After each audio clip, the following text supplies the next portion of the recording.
all of it is Republican Senator Marco Rubio. He is on the Senate Intel Committee. Senator, thanks for being here. Thank you. Good morning. ISIS has just claimed responsibility online, at least, for this horrific attack last night at the Ariana Grande concert. Is there anything the U.S. can do if this turns out to be a lone wolf attack? What is the answer?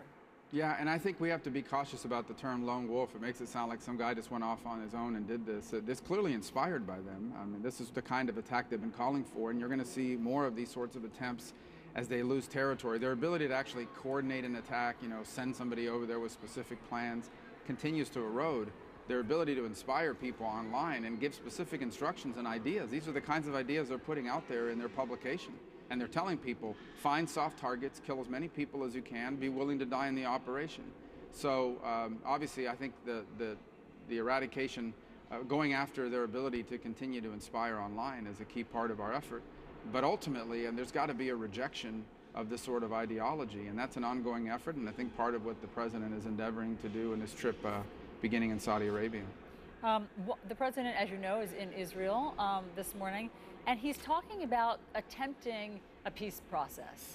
So let me just play for you what President Trump has said about this.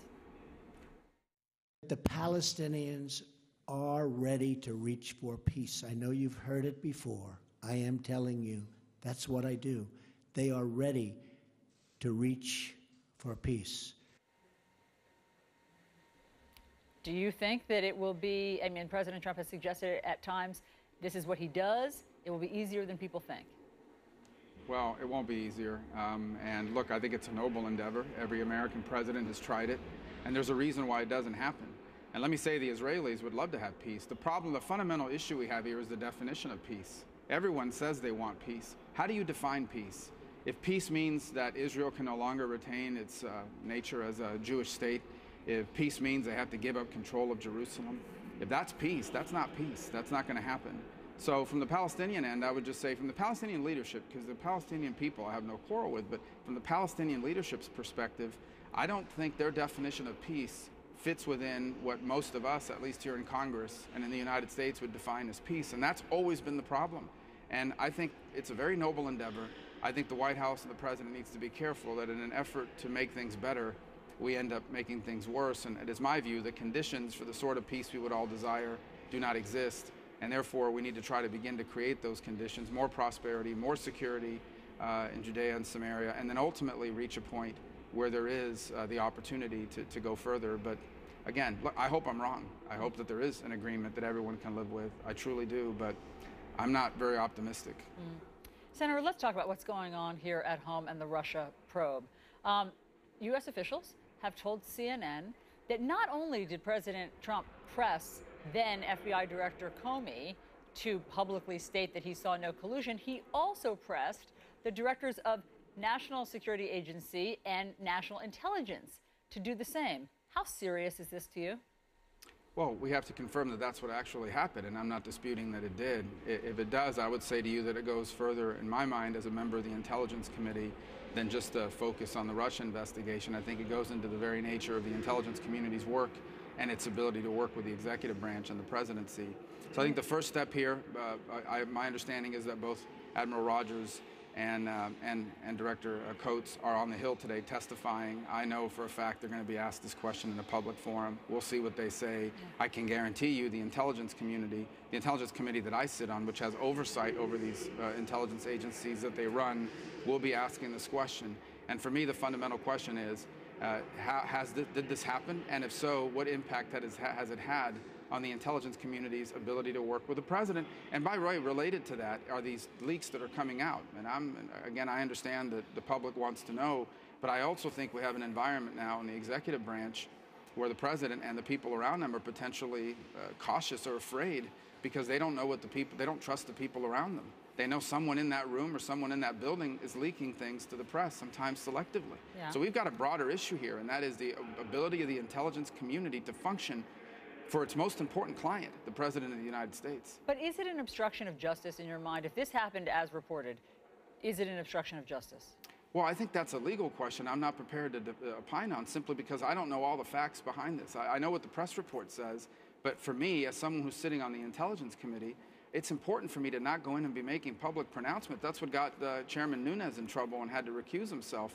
And I'm not criticizing him because he's a good guy who I think was trying to do a good job. But in my mind, our job, and that's why most of the members of the Intelligence Committee are so cautious about what they say. It's not that we're trying to evade it.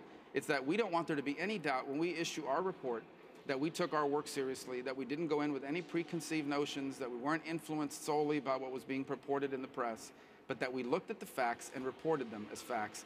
I don't want there to be an Intelligence Committee report that sits out there and people doubt. We cannot afford to have, an open question here for years to come about what truly happened. Yeah. But suffice it to say that we want to know all the facts, we want to lay them out for the American people, and then I think we can make clear judgments on what happened or did not happen. That's really important for the country. The sooner the better.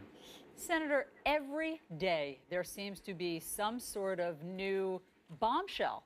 I mean, for lack of a better word, whether it's calling the director of the FBI publicly a nut job, whether it's divulging classified information to the Russians, every day there is something that grips the news cycle and I would assume keeps lawmakers from sort of getting their jobs done. Is this what you expected? I mean, I know that you said recently, what did people expect when they hired Donald Trump, when they voted for Donald Trump? This is how he ran his campaign. But is this the level of what you expected? I'm not sure. I can tell you that he's not a politician. That's pretty clear. And so he's not operating by the conventional rules that presidents have up to this point. And we knew that. That's what I meant by the campaign. He didn't run a conventional campaign. He didn't campaign as a politician. And he's not he's not president as a politician. And there are aspects of that that are very positive. So clearly, I have said publicly, I think the White House needs to systemize a little bit and get a little bit more conventional, and that includes the president. But I would also say, and related to this, I think we also have to begin to talk a little bit about the people within the executive branch that are leaking some of this information. There are appropriate venues in which to do that. They can bring that to the Intelligence Committee. They can bring that to law enforcement. Again, I'm not criticizing whistleblowers, but I do think we have an issue now, and that is, if I'm sitting in the Oval Office, if I'm sitting there working for the president, I'm worried about what I'm saying, and so are foreign leaders. They're concerned that their words are going to be leaked out by someone in the room they can't trust. And that's a big problem, too. It begins to impede our ability to conduct national security in a way that's good for the country. So we've got a lot of moving pieces here. This is less than ideal, obviously. There's a big problem. And hopefully we can begin to turn the corner here. And part of it is the fact-finding and the report the Intelligence Committee, I'm confident, will produce. But is it what I expected? I don't know if anybody knew what to expect, to be honest with you. But the president's not a politician, and I think you're seeing the good of that, and I think you're seeing some of the side problems that come with that, too. But are you making an appeal right now to the people inside the White House who you just used the term whistleblowers, to come and speak to your committee? Well, I think if someone has information that they believe is damaging to the country, their first option should be to follow the proper authorities, whether it's the general counsel or the oversight within your own agency. That exists there now, where there are all sorts of independent individuals within the CIA, for example, and other intelligence branches where people can go. And there's also the opportunity to produce information to the committees that are looking at all of this. Look, I am not here to ask people not to talk to the press. I think the press plays an important function in all of this. I'm just telling you that I have no doubt that this is having an impact on our ability to conduct national security operations because of the growing level of mistrust that must exist when you're in a room and you don't know where these notes or where these comments are going to wind them up in a newspaper in 48 hours. I mean, I imagine everyone's looking over their shoulder and wondering, who's doing this. So again, it's a very complicated situation, and we hope to bring some clarity to it in our work. Senator Marco Rubio, thanks so much for your time on New Day. Thank you. Thank you.